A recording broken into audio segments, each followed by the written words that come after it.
Bonjour la team, ici Code Brandao. Bienvenue à tous à cette nouvelle vidéo sur notre chaîne.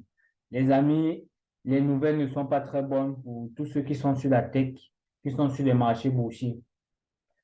Depuis la semaine passée, nous assistons à la plus grosse faillite bancaire depuis 2018 et cela pourrait bien entraîner une crise financière mondiale.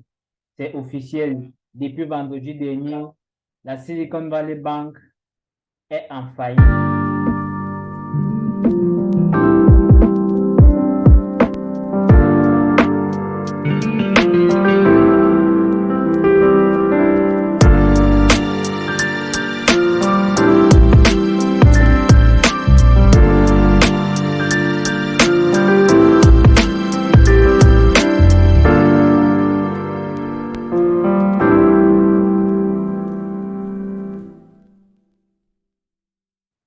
Et je sais que ce nom ne vous dit pratiquement rien pour ceux qui traitent sur les marchés boursiers, mais vous devez savoir que la Silicon Valley Bank a été fondée dans les années 80 aux États-Unis, dans l'objectif particulier d'aider les jeunes entreprises à se développer.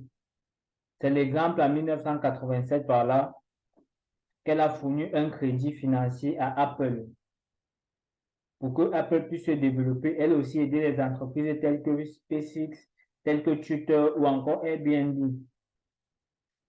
On estime que le monde de la tech a été financé par plus de la moitié des startups à l'heure actuelle par la Silicon Valley Bank. Déjà, on va aller sur Capital pour essayer de lire déjà un article pour que chacun puisse se faire une idée. C'est important que chacun soit à la marge de l'actualité pour pouvoir mieux analyser les marchés financiers. Là, nous sommes sur Capital. On voit bien la faillite spectaculaire de la Silicon Valley Bank fait trembler les marchés financiers. Donc, on ne va pas lire l'article, on va juste laisser le voice pour que chacun puisse écouter le voice et j'apporterai des explications un peu plus pertinentes après le voice. Donc, on écoute le voice de l'article Capital. La faillite spectaculaire de la Silicon Valley Bank fait trembler la finance. Suite à la faillite retentissante de la banque américaine Silicon Valley Bank, les autorités américaines s'inquiètent des risques de contagion au système financier. Le gouvernement américain prend la faillite de la banque américaine Silicon Valley Bank, SVB, très au sérieux. L'enjeu est d'éviter qu'elle ne provoque une contagion au reste du système bancaire, a indiqué ce dimanche la secrétaire américaine au Trésor, Janet Yellen, qui a néanmoins écarté un renflouement de l'établissement. Nous voulons nous assurer que les problèmes qui touchent une banque ne créent pas de contagion à d'autres qui sont solides, a déclaré la ministre américaine des Finances lors d'un entretien à la chaîne CBS. Pour rappel, l'Agence de garantie des dépôts, FDIC, émanation du gouvernement américain, a pris vendredi le contrôle de Silicon Valley Bank, au bord de l'implosion sous l'effet de retrait massif de ses clients. Si les grandes banques ont jusqu'ici été épargnées, plusieurs établissements de taille moyenne ou régionale ont dévissé en bourse vendredi, fuis par des investisseurs inquiets. C'est le cas notamment de la Californian First Republic, qui a lâché près de 30% en 2 séances, jeudi et vendredi, ou de Signature Bank, amputée d'un tiers de sa valeur depuis mercredi soir. Les deux établissements ont une importante proportion d'entreprises dans leur portefeuille de clients, dont les dépôts dépassent souvent le montant maximum assuré par la FDIC, soit 250 000 $ par déposant, ce qui pourrait les pousser à retirer leurs fonds. Janet Yellen a expliqué dimanche que le gouvernement a travaillé ce week-end, avec la FDIC, à une résolution de la situation de SVB, dont environ 96% des dépôts ne sont pas couverts par la garantie de remboursement de la FDIC. Je suis certaine que la FDIC envisage une large palette de solutions, qui inclut une acquisition par une autre banque, a déclaré la secrétaire au Trésor. De son côté, le sénateur démocrate de Virginie, Mark Warner, a estimé dimanche sur la chaîne ABC que l'annonce dimanche d'un rachat de SVB par une institution financière avant l'ouverture des marchés asiatiques serait la meilleure solution. Les contrats à terme sur les indices phares des bourses de Tokyo et Hong Kong laissaient présager d'une ouverture en baisse d'un peu moins de 2%. Pas de sauvetage public à ce stade. Janet Yellen a, en revanche, écarté un sauvetage de SVB via une injection d'argent public. Durant la crise financière de 2008, les amis, c'est très important. Nous allons revenir sur ce passage où on parle des clôtures de la session de Tokyo pour que je vais faire une analyse pour que vous compreniez mieux. Suivez bien cet extrait. À partir d'ici, suivez bien. serait la meilleure solution. Démocrate de Virginie, Mark Warner a estimé Suivez très bien ce passage. dimanche sur la chaîne ABC que l'annonce dimanche d'un rachat de SVB par une institution financière avant l'ouverture des marchés asiatiques serait la meilleure solution. Les contrats à terme sur les indices phares des bourses de Tokyo et Hong Kong laissaient présager d'une ouverture en baisse d'un peu moins de 2%. Pas de sauvetage public à ce stade. Janet Yellen a, en revanche, écarté un sauvetage de SVB via une injection d'argent public. Durant la crise financière de 2008, des investisseurs de grandes banques systémiques, dont les autorités estiment que la chute présenterait un risque pour l'ensemble du système financier, ont été secourus par le gouvernement américain, a-t-elle rappelé. Nous n'allons pas le refaire.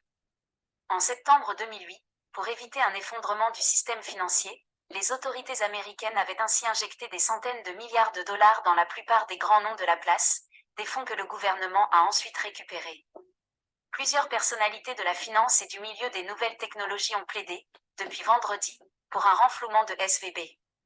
Car outre la stabilité du système bancaire, beaucoup se disent préoccupés par les répercussions de la faillite de SVB sur le secteur technologique, américain mais aussi au-delà.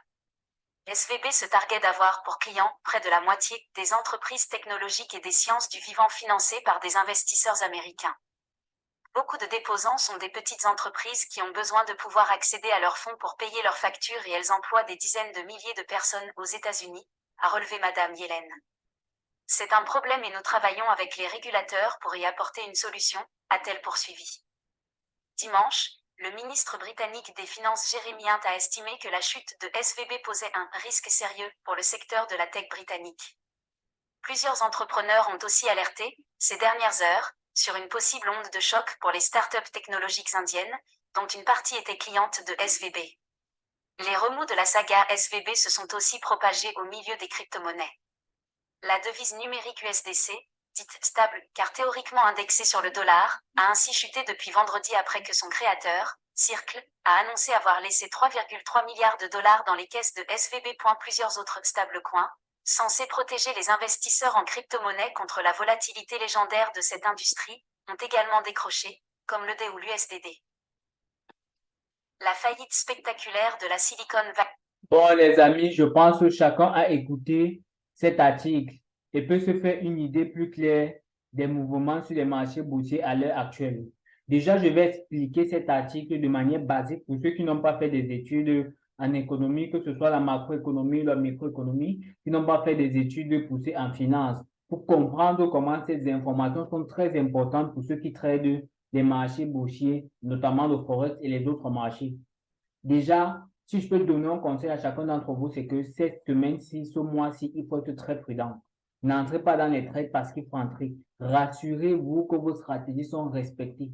Et ceux qui ont des crypto-monnaies à l'heure actuelle, je ferai une vidéo pour vous donner un conseil en investissement boursier de comment vous allez gérer cette période de crise. Déjà, j'explique la faillite de la Silicon Valley Bank. Déjà, comment cette banque a pu tomber en faillite? Eh bien, c'est principalement à cause de la récente hausse des taux d'intérêt. Le gouvernement américain est prêt à tout pour faire diminuer l'inflation. Et depuis quelques mois, les taux d'intérêt sont très, très forts. Donc, ils ont haussé les taux d'intérêt. Parce que quand vous imprimiez beaucoup de billets, la masse de l'accumulation des billets dans l'économie, comme ce fut le cas pendant la crise sanitaire, on injecte beaucoup de billets pour diminuer l'inflation, on augmente les taux d'intérêt. La crise russo-ukrainienne n'a pas encore été favorable à ce qu'on sorte directement d'une crise sanitaire et il y a une autre crise qui vient automatiquement. Les banques centrales américaines et presque dans tout le monde entier ont augmenté les taux d'intérêt et ont injecté beaucoup de liquidités dans l'économie. Et forcément, à un moment donné, tout ça vous retombe au-dessus sur l'économie. C'est pourquoi jeudi, la Silicon Valley Bank a annoncé une perte de 1,8 milliard de dollars. Naturellement, la plupart des startups ont commencé à paniquer et d'énormes clients ont retiré leur argent de la banque. Quand des clients ont des informations pareilles, qu'est-ce qu'ils font? Ils commencent à paniquer, les investisseurs paniquent, ils partent retirer l'argent dans les banques. Et le cours de l'action de la Silicon Valley Bank s'est effondré parce que ça a commencé à paniquer. Et vendredi, la banque a été déclarée en faillite. Mais la peur commence à s'installer sur les autres institutions bancaires. Car jeudi, 4 grosses banques des États-Unis ont perdu 52 milliards de dollars. 4 banques aux États-Unis, 4 grosses banques aux États-Unis ont perdu près de 52 milliards de dollars. Dans le monde des crypto-monnaies, la stablecoin, qui sont des cryptos censés avoir un coût complètement stable, ont chuté brutalement, notamment l'USDC, qui est adossé au dollar, a chuté brutalement. Les coûts de cette stablecoin s'est effondré. Et Wall Street, la principale place boursière mondiale, est en train de craindre un effet domino qui pourrait être un effet dévastateur pour l'économie mondiale, dont les prochains jours s'annoncent cruciaux. C'est pourquoi il y a quelques semaines, je voulais même déjà faire une vidéo dessus où Warren Buffett était en train de vendre ses actifs parce qu'il avait déjà l'information que les marchés vont être instables. Et quand Warren Buffett prend les devants, beaucoup de personnes suivent. Et ces informations de ces dernières semaines n'ont pas favorisé cela. Et les Américains font les mêmes choses. La Banque fédérale américaine fait encore la même chose. On a vu le Bitcoin chuter. Ils ont encore injecté de la liquidité. Le Bitcoin est revenu. Les stablecoins sont un peu revenus. Mais ils ne résolvent pas le problème à la source. Ils injectent toujours des réponses cosmétiques. Et après, la chute va être très grave. Je ferai une vidéo globale pour expliquer comment investir sur les marchés. Mais le seul marché à l'heure actuelle où je conseillerais quelqu'un de se focaliser sur le marché du Forex. Malgré cette turpitude sur les marchés, différents marchés, crypto, commodités, actions, obligations, le marché du Forex reste stable. C'est le seul marché qui reste stable.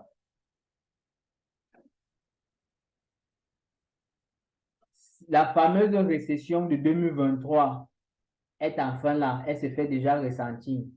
Car cette semaine, on a vu Google virer plus de 10 000 employés. Amazon a viré plus de 18 000 personnes. Et Microsoft plus de 11 000 personnes. Et tout ça pour la même raison, la restructuration économique. En gros, ça veut dire que pour économiser une somme importante, on vit des masses salariales importantes. En plus, la semaine dernière, Jérôme Powell, qui est le directeur du Fed, a encore annoncé une augmentation des taux directeurs. Et ce pour limiter l'inflation. Et pourtant, il était optimiste lorsqu'il avait annoncé l'inflation qui devait augmenter les taux directeurs. Mais l'inflation est très très loin d'être battue. Et ça va prendre des mois, voire des années avant qu'elle redescende. Et quand l'inflation est hausse comme ça veut dire quoi? Ça veut dire que notre argent va être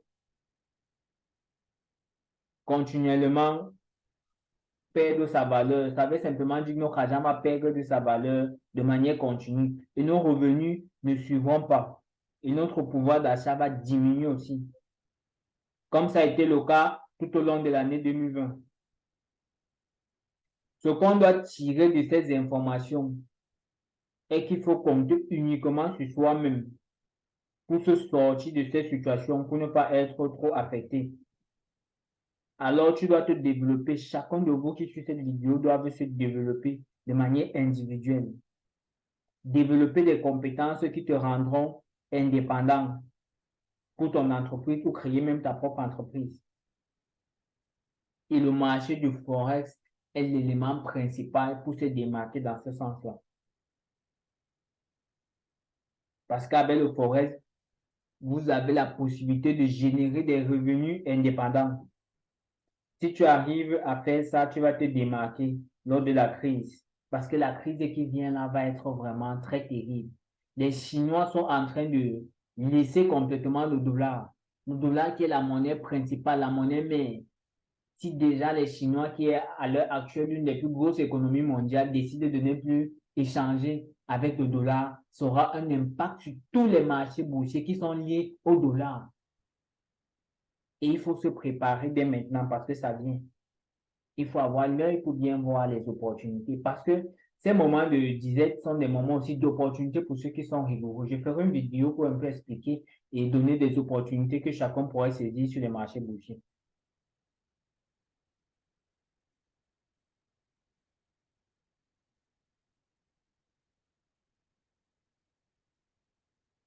Ceux qui vont saisir cette opportunité vont devenir milliardaires sur du long terme, car toute crise est égale à une opportunité.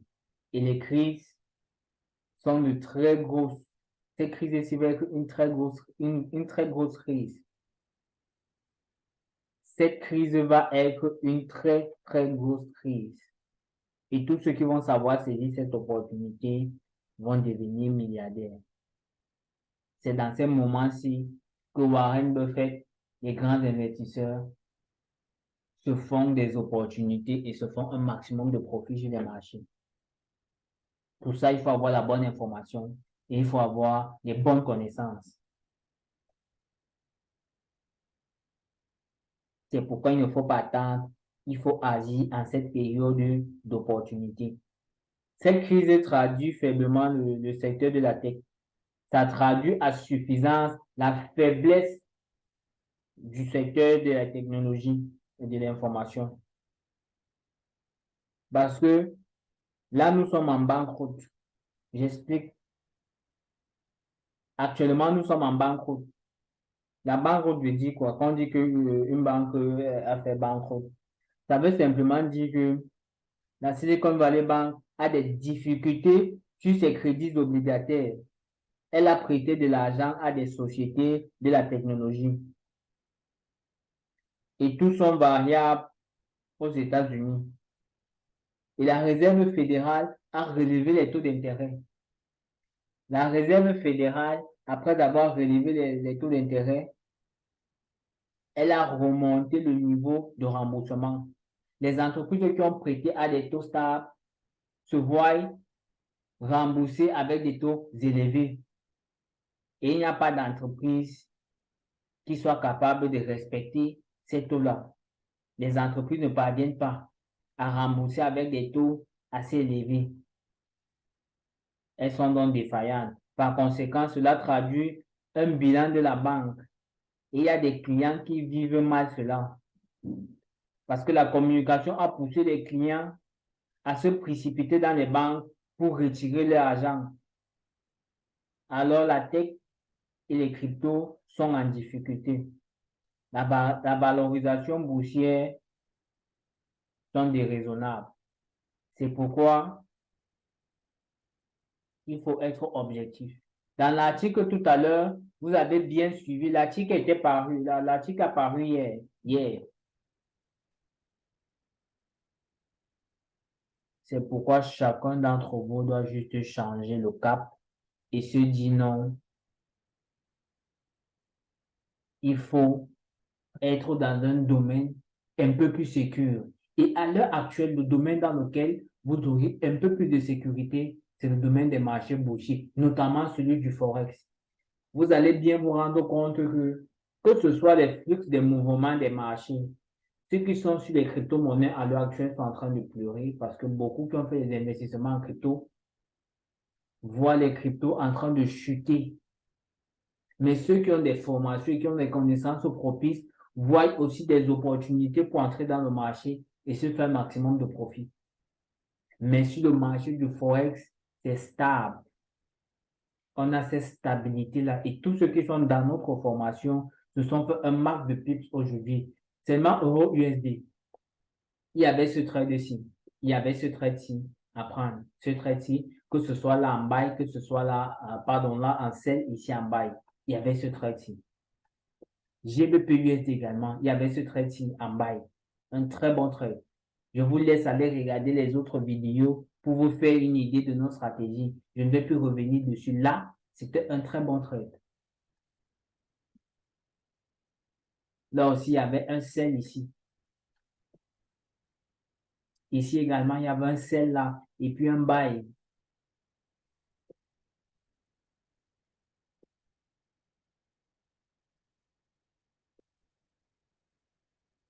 Là, il y avait un sell. Là, il y avait un très bon sell et puis là, il y avait un buy.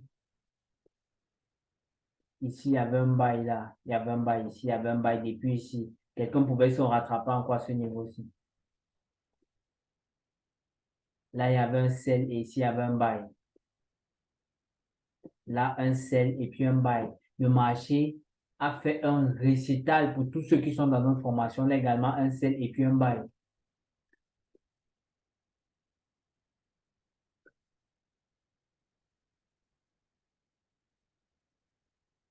Là, il y avait un bon buy ici. J'ai pris ce trade-ci, il y avait un buy ici. Et puis, il y avait un sell. J'ai pris ce trade ici en sell. Et je vais balancer tout à l'heure. Vous allez voir le trade là. Je vais partager ce trade là. Il y avait les résultats. J'ai pris c'est le seul trade de ma journée aujourd'hui. J'ai pris ce trade-ci. Vous verrez tout à l'heure les résultats de ce trade-là. Et à la fin de la vidéo, vous allez voir le profit que j'ai fait. J'ai pris 2 positions sur ce trade.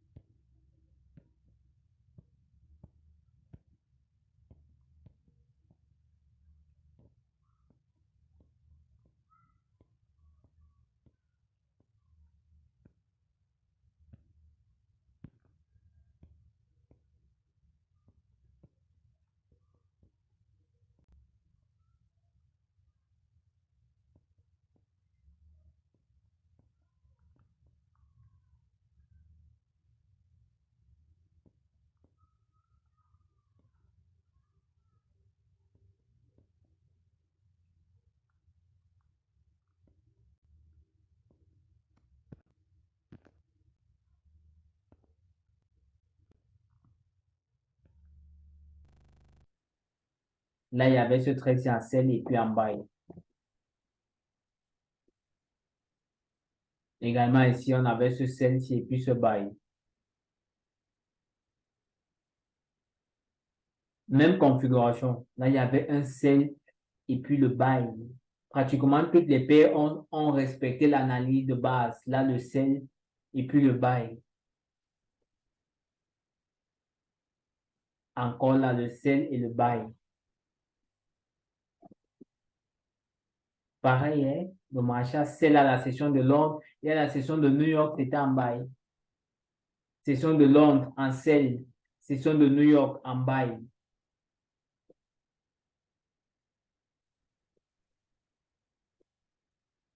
Session de Londres en sell, New York en buy. Là, on voit bien le sell à la session de Londres. Là, c'était un peu compliqué. Là, il y avait un bon buy, que ce soit la session de Londres ou bien la session de New York. Là, il y avait un très bon buy à la session de Londres. Pardon, à la session de New York, autant pour moi, il y avait un très bon buy. Donc, les amis, soyez objectifs. Soyez objectifs. Chaque jour, vous avez la possibilité de voir ce qui se passe sur les marchés. Et ceux qui sont dans notre groupe Telegram, qui sont dans la communauté, voient ce qui se passe au quotidien. Ils voient ce qu'on fait au quotidien sur les marchés boursiers. Ils voient ce qui est fait au quotidien sur les marchés boursiers. Donc, les amis, soyez objectifs.